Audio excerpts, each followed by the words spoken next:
আজকে আমি যাব বেলুর মঠ। আর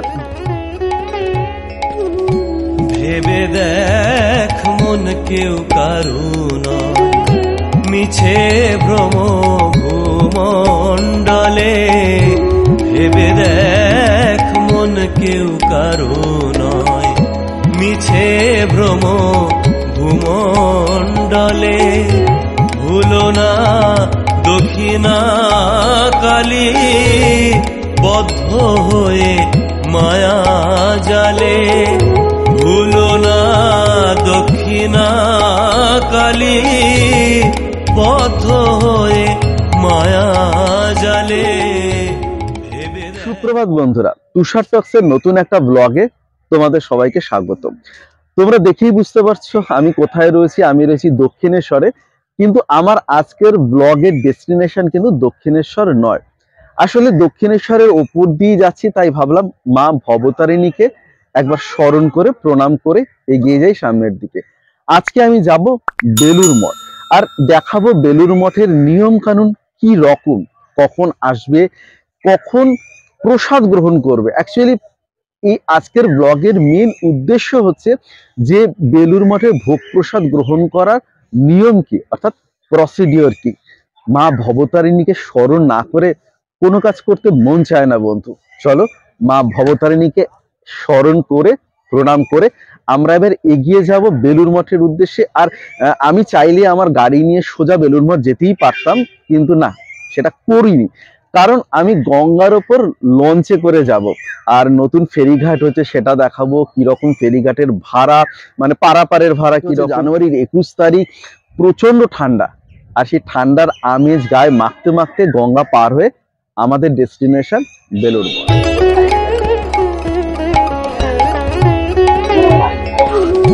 ভেবে দেখ মন কেউ কারুন মিছে ভ্রম ভূমণ্ডলে, ভেবে দেখ মন কেউ কারুন। স্কাইওয়াক থেকে নামলেই এই হচ্ছে মন্দিরের মূল ফটক, অর্থাৎ মন্দিরের সিংহদুয়ার। আর ঠিক তার পাশেই হচ্ছে মা ভবতারিণী ফেরিঘাট দক্ষিণেশ্বর।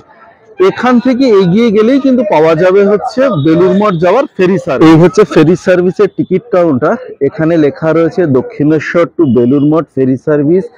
টিকিট কাউন্টার ভাড়া হচ্ছে 11 টাকা পার। বন্ধুরা, এই হচ্ছে আমার টিকিট, 11 টাকা দিয়ে কাটলাম। এই প্রসঙ্গে একটা মজার কথা বলি, যে আমার কাছে কোনো 1 টাকার কয়েন ছিল না বা 5 টাকারও ছিল না। শেষে বাধ্য হয়ে একজনের থেকে 1 টাকা ধার করতে হলো আমাকে।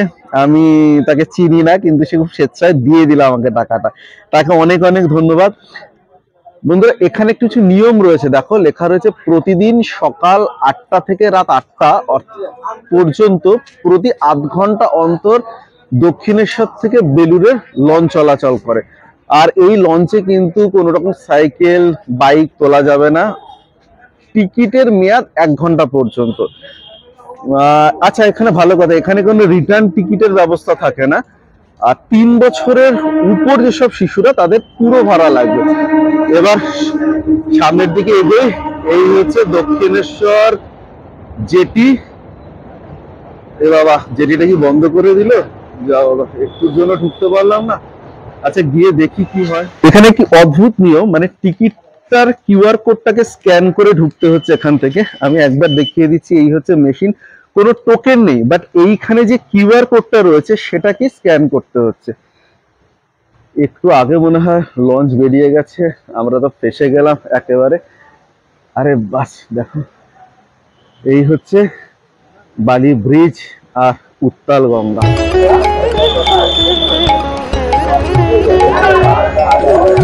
ভেবে দেখ মন কেউ কারুন মিছে ভ্রম ভূমণ্ডলে। বন্ধুরা, ফেরিঘাটের ওপর দিয়ে যাচ্ছি, আর সত্যি সুন্দর দেখতে। ওখানে যে লঞ্চটা দেখা যাচ্ছে, যেটা আসছে, ওটাতেই আমি উঠবো। আর আপাতত এখানে খুব ঠান্ডা, যেমন কুয়াশা ঠিক সেই রকমই ঠান্ডা। দারুণ অনুভূতি হচ্ছে। বন্ধুরা, বেলুর মঠ যারা আসতে চাও তারা কিন্তু অবশ্যই দক্ষিণেশ্বর থেকে বেলুড় মঠের এই যে ফেরি সার্ভিস, এটা অ্যাভেল করবার চেষ্টা করবে। একটা উপরি পাওনা এই জার্নিটা।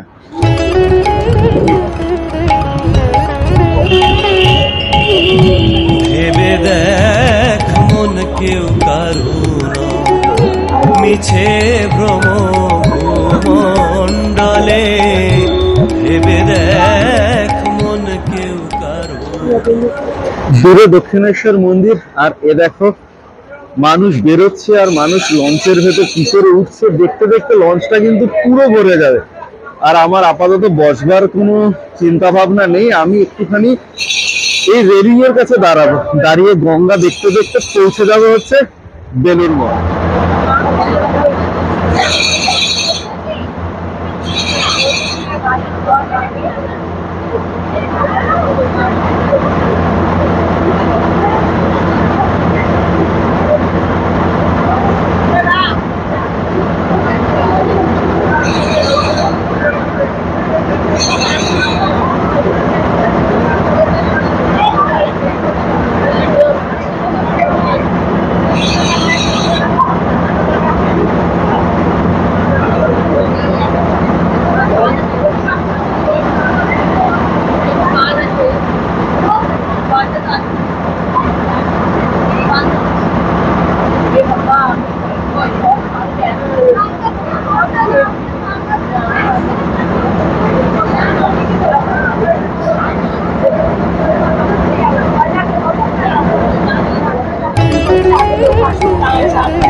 ভেবে দেখ মন কেউ কারু মিছে।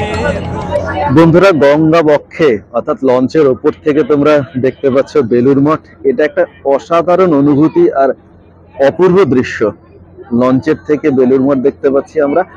আমরা কিছুক্ষণ পর ফেরিঘাটে নামবো, ফেরিঘাটে একটু পরে। আর একবার দেখো কি সুন্দর লাগছে লঞ্চ থেকে বেলুড় মঠটাকে দেখতে, ঠিক একদম অসাধারণ একটি প্যানোরামিক ভিউ মনে হচ্ছে। এবার পুরো মন্দিরটা একসাথে দেখা যাচ্ছে। আর এটা হচ্ছে বেলুড় মঠের নিজস্ব ঘাট। মানে আমি যখন বেলুড় মঠে ঢুকবো একটু পরে, ওখান থেকে তো ঘাটের কাছে আসবোই, কিন্তু আমার যিনি বেশি ভালো লাগছে এখান থেকে পুরো বেলুড় মঠটাকে দেখতে। বেলুড় মঠ, বেলুড় মঠের ঘাট, সেখানে মানুষজন গঙ্গার ঘাটে বসে রয়েছে। জাস্ট অসাধারণ বন্ধুরা, এক অপূর্ব অনুভূতি।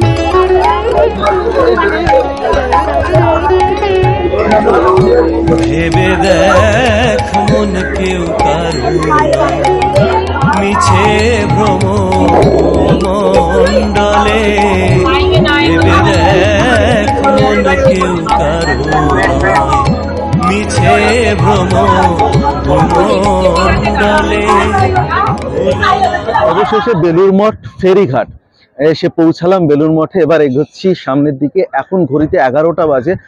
বেলুড় মঠ খুব সম্ভবত 11:30টায় বন্ধ হয়ে যায়, সেজন্য প্রচন্ড চাপ। আমি জানি না কতটুকু দেখতে পারবো, বাট সবার আগে চেষ্টা করবো ভোগের কুপনটা নিয়ে নেওয়ার। থেকে ফেরিঘাটে যে টিকিটটা কেটে লঞ্চে উঠেছো সেই টিকিটটা ফেলবে না, কারণ সেই টিকিটটা কিন্তু বেলুড় মঠে নামার পরে আবার দেখাতে হচ্ছে বা জমা করতে হচ্ছে। তো অবশ্যই একটু কেয়ারফুল থাকবে এই জিনিসটা। পোস্ট অফিসের একদম গায়ে একটা বিশাল বড় মাঠ রয়েছে। এখানে কিন্তু শুধুমাত্র মোটরসাইকেল আর সাইকেল পার্ক করা যায়। আর এক্ষেত্রে নিয়ম হচ্ছে সারা দিনের জন্য 20 টাকা। আর তোমরা যারা 4 চাকা নিয়ে আসবে তাদের কিন্তু পার্ক করতে হবে জিটি রোডের ওপর, পার্কিং রয়েছে সেখানে।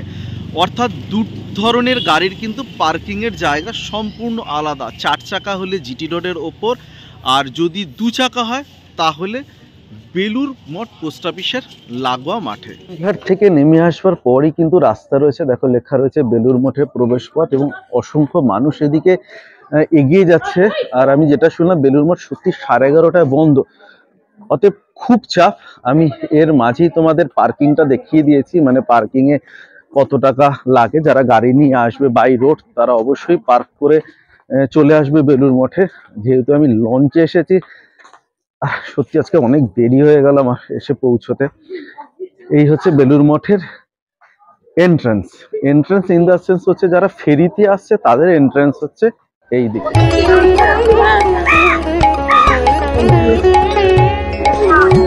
ভেবে দেখ বন্ধুরা, এই হচ্ছে সেই গঙ্গার ঘাট, যে ঘাটটা লঞ্চে আসবার সময় তোমাদের দেখালাম।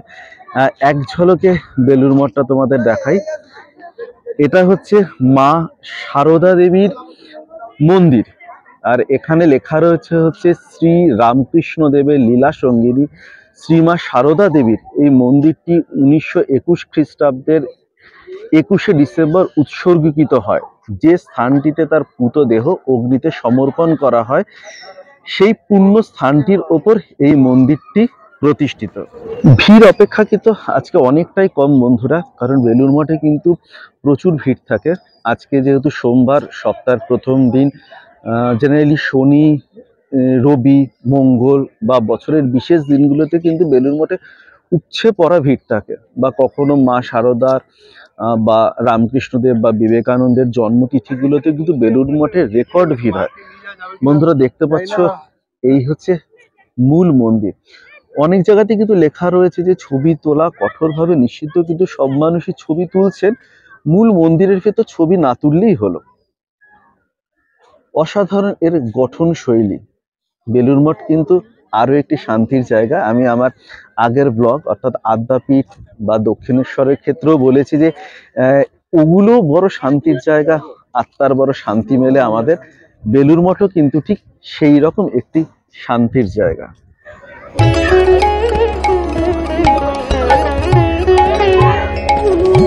ভেবে দেখ মন কেউ কারো মিছে ভ্রম।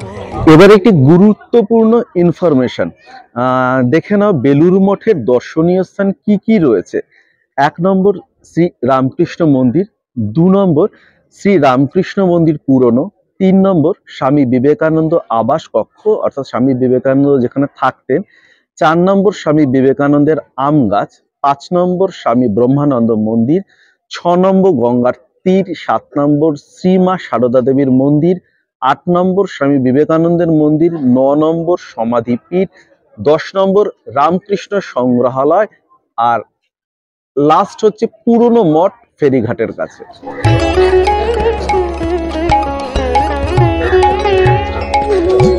ভেবে দেখ মন কেউ কারো মিছে ভ্রম মণ্ডলে। ভেবে দেখ মন কেউ কারো নয় মিছে ভ্রম। বন্ধুরা, বেলুড় মঠ খোলা থাকার সময়টা একটুখানি দেখে নাও, তাহলে তোমাদের সবার পক্ষে সুবিধা। বলা রয়েছে এপ্রিল থেকে সেপ্টেম্বর সকাল 6:30 থেকে 11:30, আর বিকাল 4টে থেকে রাত 9টা। আর অক্টোবর থেকে মার্চ হচ্ছে সকাল 6:30 থেকে 11:30, আর বিকেল 3:30 থেকে 8:30। এই হচ্ছে বেলুড় মঠের সময় সূচি। অতএব তোমরা যেরকম আসবে, অর্থাৎ সারা বছরে যে মাসে আসবে, ঠিক এর সাথে মিলিয়ে নেবে কখন আসবে। বেলুড় মঠের মূল প্রবেশদ্বার হচ্ছে এটা, যার সামনে আমি এখন দাঁড়িয়ে রয়েছি বা একটু একটু করে এগোচ্ছি। যারা বাই রোড আসবে তারা কিন্তু এখান থেকেই মন্দিরে প্রবেশ করবে। আর আরেকটা জিনিস জানিয়ে রাখি, মন্দিরের সামনে কিন্তু পার্কিং লট নেই। পার্কিং লট হচ্ছে বেলুড় মঠ পোস্ট অফিসের পাশে, যেখানে আমি তোমাদের দেখিয়েছি কি করে পার্কিং করতে হয় সেই জায়গাটা। একদম মন্দিরের সামনেই রয়েছে টয়লেটের সুবিধা। তারপর চলো মন্দিরের মেন গেট থেকে ঢুকি। ঢোকবার পরই আমি দেখতে পাচ্ছি ওখানে রয়েছে ফ্রি শু কাউন্টার, নিঃশুল্ক জুতা ঘর। অর্থাৎ এখানে কিন্তু সম্পূর্ণ ফ্রি পরিষেবা, জুতো রাখতে কোনো টাকা লাগবে না। আর সামনে যে এই কেসের ভেতর ব্যাগগুলো দেখতে পাচ্ছ, এর ভেতরে জুতোগুলো ভরে কাউন্টারে দিয়ে দিতে হবে, আবার কাউন্টার থেকে ফেরবার সময় নিয়ে নিতে হবে। আর পাশের যে ঘরটা দেখতে পাচ্ছ, এটা অনুসন্ধান বা এনকোয়ারি। কোনো রকম কিছু ইনফরমেশনের দরকার হলে অবশ্যই এখানে এসে যোগাযোগ করবে। দেখো, দেখাই একবার তোমাদের, অনুসন্ধান বা এনকোয়ারি। আর ঠিক সামনেই কিন্তু আমাদের সেই জগৎ বিখ্যাত বেলুড় মঠের মন্দির।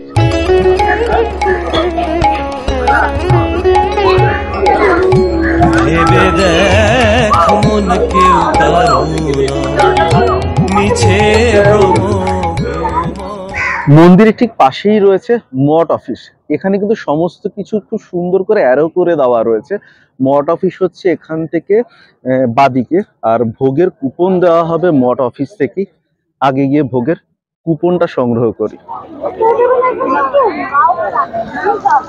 বন্ধুরা, এই হচ্ছে বেলুর মঠের কুপন। তোমরা দেখতে পাচ্ছ লেখা রয়েছে শ্রী রামকৃষ্ণ মঠ প্রসাদ কুপন বেলুর মঠ।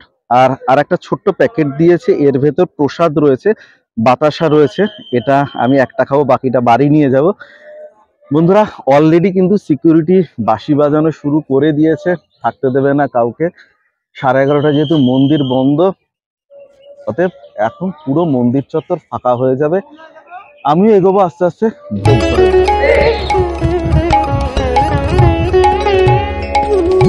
ভেবে দেখ মন কেউ কারু নয়, মিছে ভ্রম।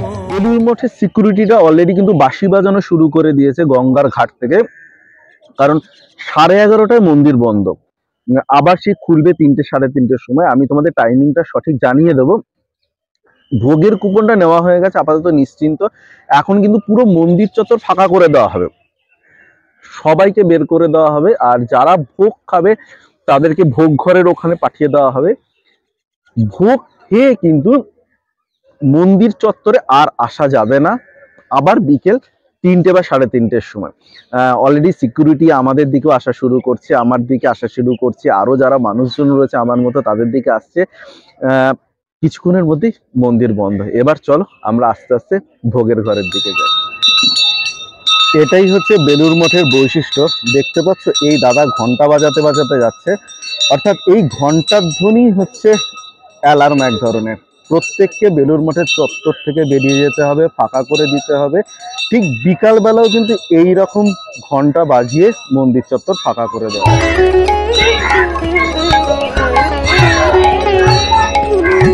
ভেবে দেখ মন কেউ কারু নয়, মিছে ভ্রম ভূময়। এবার প্রসাদ ঘরের দিকে এগিয়ে একটু একটু করে দেখো লেখা রয়েছে ওয়ে টু প্রসাদ হল, মা শারদা শতাব্রত ভবন।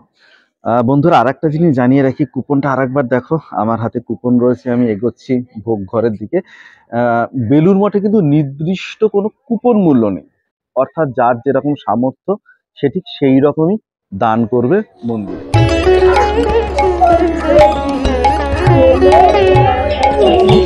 ভেবে দেখ বন্ধুরা, কুপনটা দিয়ে দিলাম। সামনে দেখতে পাচ্ছিলে এক দাদা দাঁড়িয়ে রয়েছে, তিনি সবার থেকে কুপন নিচ্ছে। আর এবার প্রসাদ ঘরের দিকে দেখো, এখানেও লেখা রয়েছে ওয়ে টু প্রসাদ হল। অনেক অনেক মানুষ কিন্তু এগোচ্ছে, আর সেই অনেক মানুষের ভিড়ে তুষারও একজন মানুষ। প্রসাদ ঘরে ঢোকার আগেই কিন্তু দেখো কত কল রয়েছে, ড্রিঙ্কিং ওয়াটার লেখা রয়েছে। এখানে অনেকে হাত ধুয়েও এগোচ্ছে। একদম গঙ্গার গা দিয়ে কিন্তু এগিয়ে যাওয়ার রাস্তা। দেখো প্রসাদ ডিস্ট্রিবিউশন সেন্টার, প্রসাদ বিতরণ কেন্দ্র। একবার গঙ্গাটা দেখাই।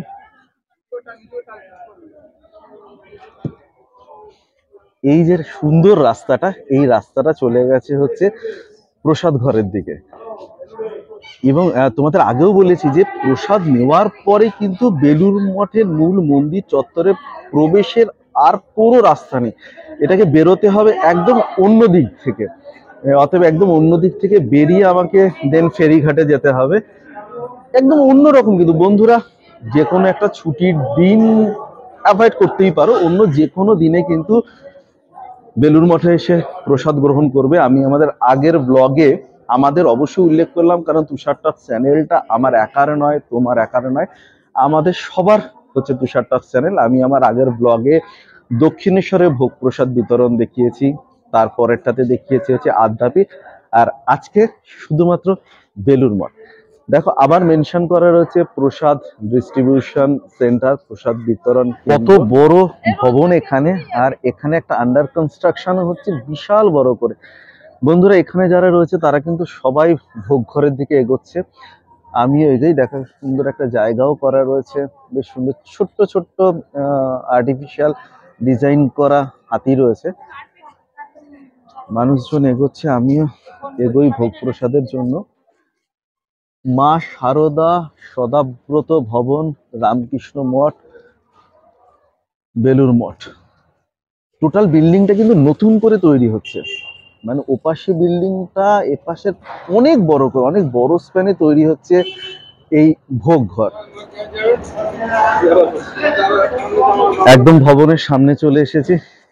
এবার এগোচ্ছি আমি। এখান থেকে দেখতে পাচ্ছি যে প্রচুর স্টিলের টেবিল চেয়ার করা রয়েছে বসবার জন্য। ভিড়টা অপেক্ষাকৃত কম। আমি সব থেকে বেশি ভিড় পেয়েছি হচ্ছে আদ্যাপীঠের ভোগ ঘরে। এটাও কিন্তু হিউজ আয়োজন করা, হিউজ, বিশাল বড়। দেখো কি সুন্দর টেবিল চেয়ার করা রয়েছে এবং প্রত্যেকের জন্য কিন্তু স্টিলের থালা বাটি গ্লাস দেওয়া রয়েছে। দারুণ লাগছে, দারুণ লাগছে।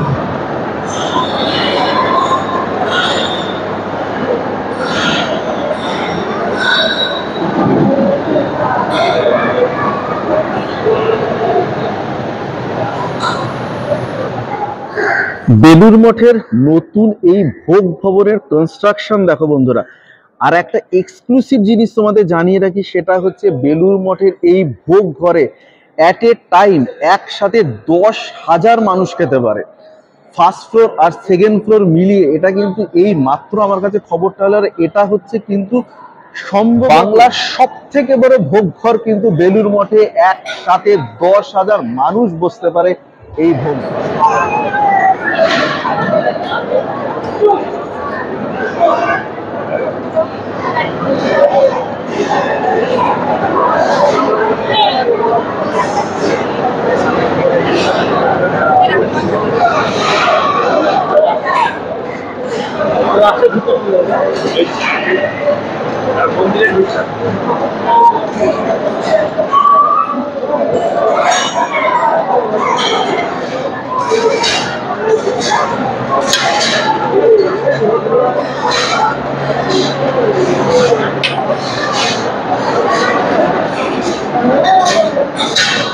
বন্ধুরা আমার ভোগ প্রসাদ চলে এসেছে। খিচুড়ি রয়েছে, বাঁধাকপির তরকারি রয়েছে। খাওয়া শুরু করি। খাওয়ানো অ্যাকচুয়ালি ভোগ প্রসাদ গ্রহণ করা শুরু করি আর তোমাদের দেখাতে থাকবো বেলুড় মঠের ভোগ প্রসাদ কি রকম। এক্সক্লুসিভলি তুষার টক চ্যানেল। ছোট্ট স্টিলের গ্লাসে জল আর ভোগ প্রসাদ খাওয়া শুরু করেছি।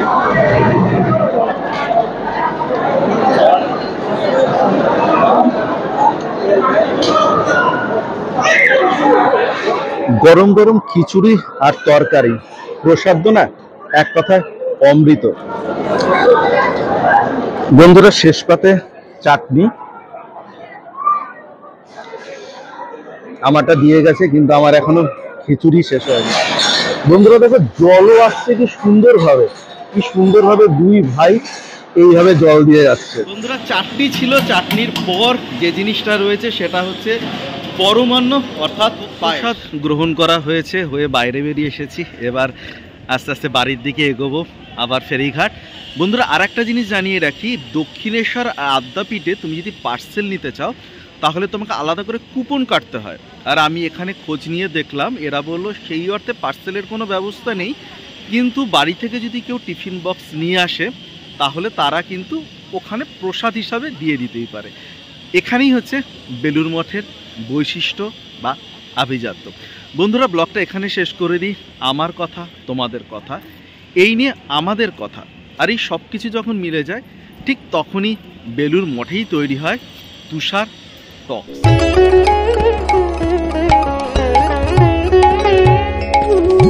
ভেবে দেখ মন কেউ কারো নয়, মিছে ভ্রম ভূমণ্ডলে।